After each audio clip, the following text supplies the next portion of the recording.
개인의 책임을 추궁하는 식으로 하시지 말고 책임은 당대표가 사퇴한 것으로 정치적 책임은 봉합하자. 한동훈 위원장이 네. 본인이 책임이 있다고 인정을 했기 때문에 비대위원장에서 그 다음날 사퇴한 거 아닙니까? 예. 책임이 있습니다. 그걸 어떻게 부정합니까? 대통령, 한동훈 위원장 둘 다 책임이 있습니다. 어허. 이건 기본입니다. 그냥.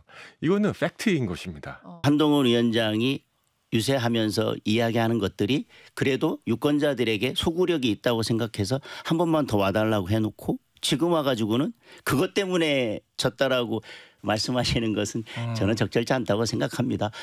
정말 상황이 뭐 한심하다고 해야 될까요? 예.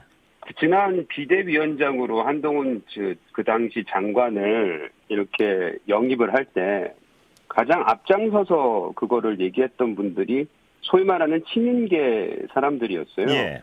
밀어붙였는데 아시지만 끝에 가서는 한동훈 그 위원장을 가장 앞에서 공격하고 몰아내려고 했던 것도 친윤계 의원이란 말이죠. 이미 뭐 한동훈 전 비대위원장 같은 경우는 정치인이 됐어요. 행위들이 다 정치적 행위죠. 출마할 가능성이 없으면은 그런 이미지 메이킹을 지금 뭐 굳이 언론 여론 의식하고 또 국민들 뭐 이렇게 의식하면서 할 필요가 있겠습니까? 근데 이 총선 백서에 한동훈 위원장의 이름을 넣고 안 넣고가 이렇게까지 갈등을 빚을 사안인가요? 만약에 총선 백서에 총선 패배의 큰 책임 중에 하나는 한동훈 위원장의 전략 미스다, 공천 잘못이다 등등 한동훈 위원장의 이름을 넣으며 한동훈 위원장은 이제 전당대회도 못 나오고 왜냐하면 총선 패배 책임이 있으니 그리고 대통령 도전도 못하고 그렇게 되는 겁니까? 그래서 이름을 빼자 말자 가지고 이렇게 싸우는 겁니까? 전혀 그렇게 안 될 거라고 보고요. 예. 정치는 작용-반작용의 법칙이 가장 정직하게 적용되는 예. 분야 중에 하나입니다. 그러니까 부자연스럽게 인위적으로 어떤 책임론을 백서에서 부각을 한다면 그것은 오히려 한동훈 전 비대위원장이 전당대회에 등판하는 중요한 명분이 될 수 있습니다. 즉 당이 이렇게 반성하지 않고 정확한 평가를 내리지 않고 나한테 책임을 지우는 것으로 당의 변화를 회피하고 있으니 그러면은 내가 결자해지의 심정으로 나와서 당을 개혁하고 쇄신하겠다 이런 게 충분히 가능하거든요. 총선 패배 책임 있는데 나온다? 왜냐하면 그 책임은요 백서를 통해서 평가가 되는 게 아니고 결국은 당원들이 나아가서 지지층과 국민이 평가하는 겁니다. 네. 자 지금 총선 끝나고 어떤 일이 있었습니까? 홍준표 대구시장이 매일같이 SNS로 그 한동훈 전 비대위원장을 저격하면서 총선 책임론을 환기하고 있죠. 그런데 그 결과가 지금 한동훈 전 비대위원장의 어떤 정치적 그 퇴조로 나타나고 있습니까? 전혀 아니거든요. 오히려 그 팬덤과 지지층은 결집을 하고 있고 전당대회에 등판해야 된다고 여론을 추동하고 있어요. 예. 그런 상황이기 때문에 백서도 마찬가지로 일반적이고 정상적인 수준에서 집필된다면 모르겠으나 만약에 한동훈 전 비대위원장만 책임이 있다거나 상당 부분 책임이 있다거나 이렇게 만약에 그 작성이 됐을 때에는 예. 그것에 대한 일정한 정치적 반작용이 있을 수밖에 없는 것이죠. 네. 조정훈 이 특위위원장은 지금 흐름을 잘 못 읽고 있는 거예요. 국민의힘의 이런 지금 우리 송 변호사께서 얘기하신 그런 흐름, 어떤 대세 이런 걸 잘 못 읽고 이러시는 거예요? 그러니까 저는 사실 한 조정훈 위원장이 만일 지금 당권 도전을 지금 시사하고 있는데 예. 그렇다 그러면은 이 백서 특위위원장을 내놔야 돼요. 왜냐하면 당권 도전에 책임 있는 분이 객관적으로 엄정하게 평가해야 될 패배의 원인 분석을 냉정하게 할 수 있겠습니까? 뭔가 본인이 당권에 도전하는 그 정치 지형을 유리하게 만들고자 싶은 생각을 당연히 하지 않겠어요? 당권을 놓고 경쟁, 라이벌이 될 그렇죠. 수 있는 사람들에 사람을 대해서 평가를 박하게 할 수밖에 없겠죠. 그거는 이거 제 생각에는 합리적인 추론 아닙니까? 그렇기 때문에 만일 이 백서를 만들어서 공개한 다음에 그 다음에 당권 도전하겠다? 이건 저는 이렇게 하면 안 돼요. 그러면은 백서 자체에 대한 당원들의 신뢰 떨어지고 국민들이 동의하지 않을 겁니다. 그런 측면에서 저는 여기에 우리가 패배 원인을 분석한다는 거는 다시는 이런 패배를 우리가 되풀이하지 말고 이기는 정당이 되자고 하는데 여기에 누구의 사람이 들어가서 책임을 소재를 명확히 하는 게 그게 중요합니까?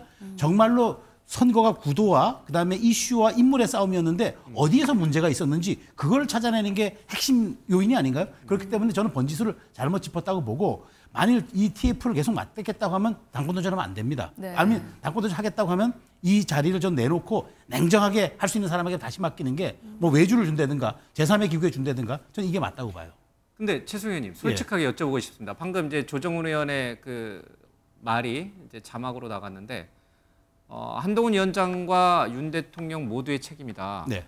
두 분만의 책임은 아니죠. 네, 그렇죠. 두 분만의 책임은 아니지만 두 분이 총선 패배에 가장 큰 책임이 있다라는 조정훈 의원의 말은 동의합니다. 맞습니까? 틀립니까? 동의합니다. 맞는 말이네요. 제가 그랬잖아요. 그러니까 자, 그 정권 구도 심판원을 만든 거는 윤석열 대통령이 2년 국정이 만든 거고, 그다음에 선거 캠페인을 전략적으로 하지 못하고 국민들의 마음을 사지 못하게 한 점이 있다면 그거는 지도부의 책임인 거죠. 예. 그러니까 그 얘기는 분명한데. 그럼 두 사람이 이름을 넣는 거죠.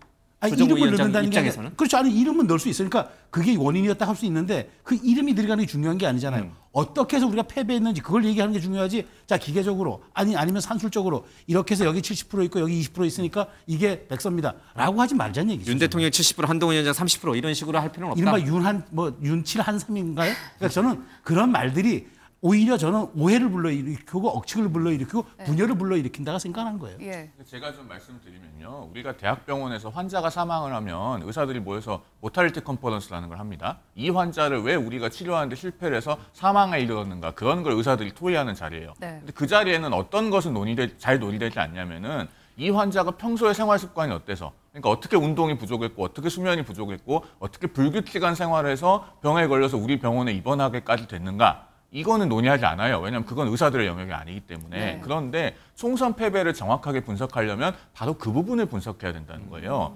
민심은 빙산과 같아서요. 빙산의 일각은 수면 위로 올라옵니다. 그리고 그 일각은 총선을 앞두고 한 3, 4개월 정도의 캠페인으로 약간 바꿀 수 있어요. 그러나 그 수면 아래에 있는 기저는요, 오랫동안에 걸쳐 쌓인 거거든요. 그러면은 현 정부가 어떻게 했기 때문에 여기까지 왔는가. 더 근본적으로 보면은 보수 세력이 그동안에 어떻게 해왔기 때문에 총선에서 계속 연패하고 있는가. 이런 걸 정확하게 담아야 제대로 된 총선 패배 분석하는 백서가 됩니다. 예, 그러면 국민은 이 총선 백서 하나 놓고 이렇게 갈등 빚는 이 국민의힘을 바라보면서 어떤 생각을 하고 있을까? 그걸 한번 국민의힘 의원들이 한번 진지하게 좀 생각을 해보셔야 될 것 같아요. 예, 사실은 국민 백서 내용도 내용이지만 궁금한 거는 이 내용에 따라서 한동훈 전 위원장의 전당대회 출마 여부가 결정이 될 것인가, 나올 것인가, 이런 부분인데 요즘에 많이 좀 목격이 되고 있는 것 같아요.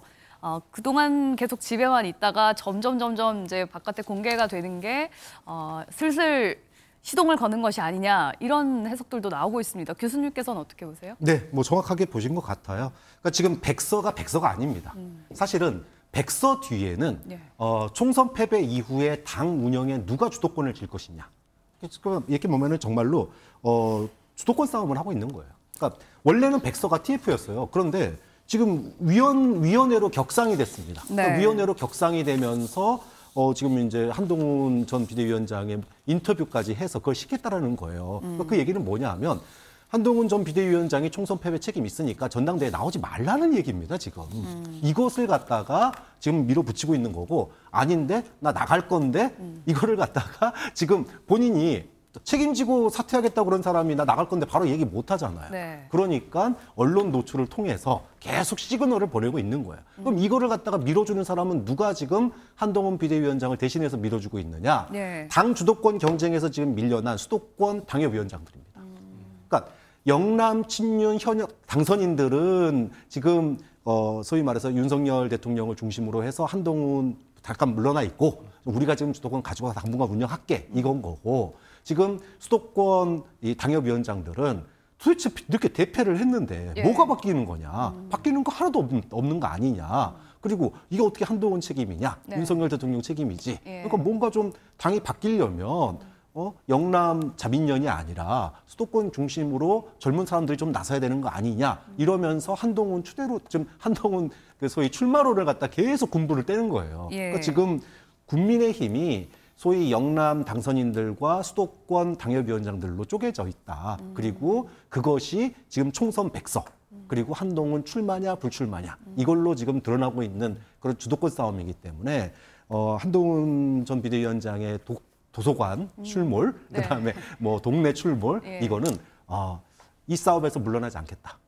계속 뭐 시그널을 보내고 있는 거다, 이렇게 봐야 되겠죠. 네. 출몰이라는 표현까지 써야 됩니까? 아니 뭐 밥 먹으러 가고 뭐 책 보러 가는 걸 뭘 출몰이라 그러니까 그냥 자연스러운 자연인의 그냥 활동이죠, 생활이죠, 그죠? 그걸 우리는 출몰, 그 외계인 출몰도 아니고 무슨 출몰입니까? 기자님들이 그렇게 쓰셨더라고요. 아, 그래요? 기자 좀 이상한데요. 어쨌든 한동훈 전 위원장이 등판을 하냐 안 하냐 이 부분에 대해서 용어 선택이 마음에 안 드시나 봐요, 많이. 뭐 여러 가지 목소리가 나오고 있지만 특히나 홍준표 대구시장은 경계의 목소리를 더욱더 높이고 있습니다. 관련해서 영상 먼저 보고 오시겠습니다. 홍 시장님이 이제 사실 한동훈 위원장이 좀 불편하게 생각한 지점 중에 그게 하나 있더라고요. 그때가 이제 문재인 정부 시절에 자유한국당 굉장히 어려울 때 아니었습니까? 근데 그때 이제 홍 시장님이 체감하기로는 본인 주변의 인사들과 그리고 또 보수 전반의 인사를 거의 1,000명 가까이 저인망식 수사를 했다는 거예요. 홍 시장이 그 당시에 당대표를 하던 시점이기 때문에 굉장히 불편할 수밖에 없었을 것이다. 이 홍준표 시장 가만히 있으면 이제 유진산 씨처럼 그 역사의 그 뒤안길로 그렇게 갈 수가 있거든요. 쇠락의 길을. 이 총선 말아먹은 애에게 또 당을 맡겨야 되겠느냐. 이게 뭐냐 뭐 이런 식의 그거 아닙니까? 그 한동훈 위원장이 만약에 출사표를 던지게 되면 나 이거 도저히 난 그 용인하지를 할 수가 없다. 애한테 어떻게 이걸 맡기느냐? 본인이 출사표 던지고 건곤일척의 승부를 한번 해보면 이게 재밌을 것 같아요. 특정 당권 주자로 거론되는 분에 대해서 제가 막 이렇게 평론하기 좀 부담스러운데 원론적인 말씀을 드리면 지지율이 깡패라고 생각해요. 선에서 저는 한동훈 전 위원장뿐만이 아니라 많은 당권 주자들이 많이 나오셨으면 좋겠어요. 장관하면서 1년 6개월 동안 전 검찰을 동원해서 이재명이 못 잡았어. 사법적으로 못 잡았잖아요. 그래 사법적으로 못 잡은 이재명을 정치권에서 자기가 잡을 수 있다고 생각했습니까? 상대가 안 되지. 내가 늘 하는 이야기가 우파는 비겁하고 좌파는 뻔뻔하다고 그랬어. 그건 좌파보다 더 뻔뻔한 거야.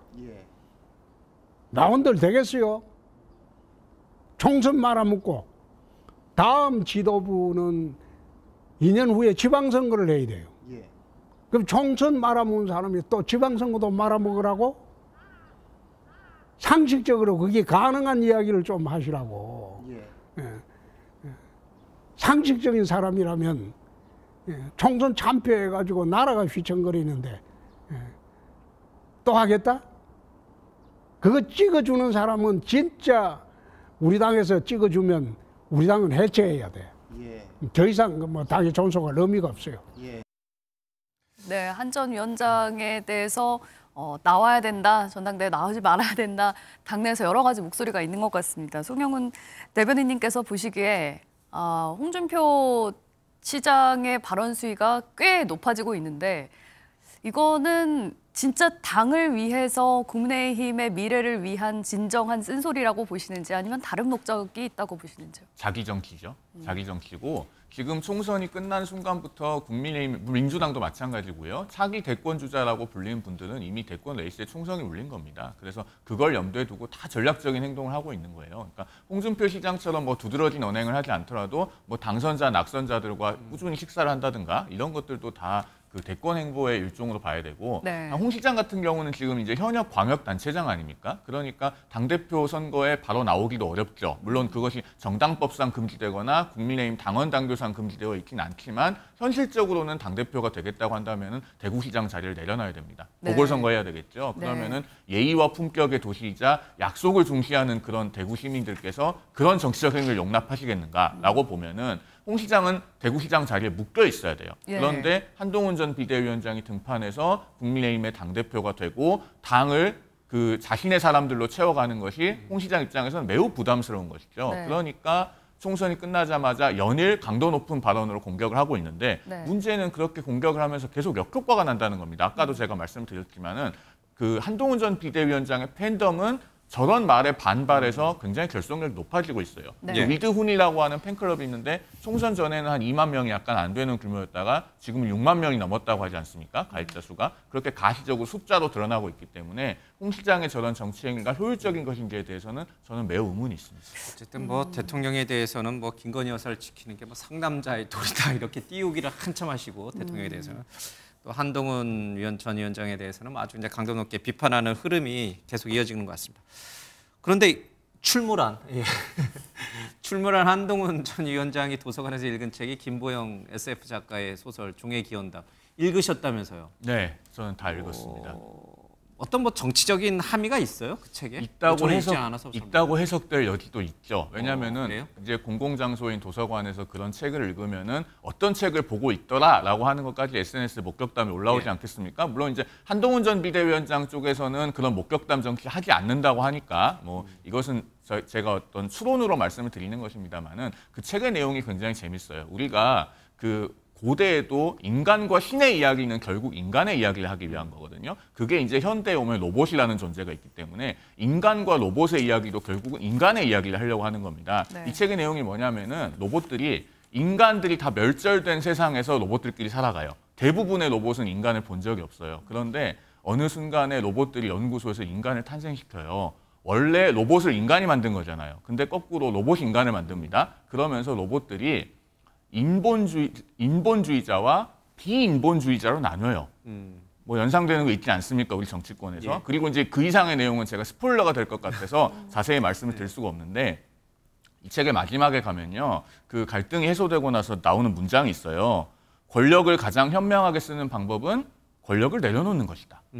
반드시 현명한 자가 권력을 가져야 하는 이유는 오직 현명한 자만이 권력을 내려놓기 때문이다. 이런 문장이 나오고 심지어 이 문장은 책에 굵은 글씨로 써 있습니다. 그래서 한동훈 전 비대위원장이 이 책을 만약에 정말 다 읽었다면 나중에 언론에서 이 책을 읽고 어떤 생각을 했는지 한번 물어보는 것도 흥미로운 포인트가 될 것 같습니다. 다시 한번 말씀해 주실래요? 권력을 가장 현명하게 쓰는 방법은 권력을 내려놓는 것이다. 반드시 현명한 자가 권력을 가져야 하는 이유는 오직 현명한 자만이 권력을 내려놓기 때문이다. 용산을 향해서 한 얘기는 아니죠. 아, 그거야 뭐 설마 그렇겠습니까? 해석의 영역. 예. 알겠습니다. 이렇게 한동훈 전 위원장의 일거수일투족에 이제 관심을 좀 끌고 있는 것 같습니다.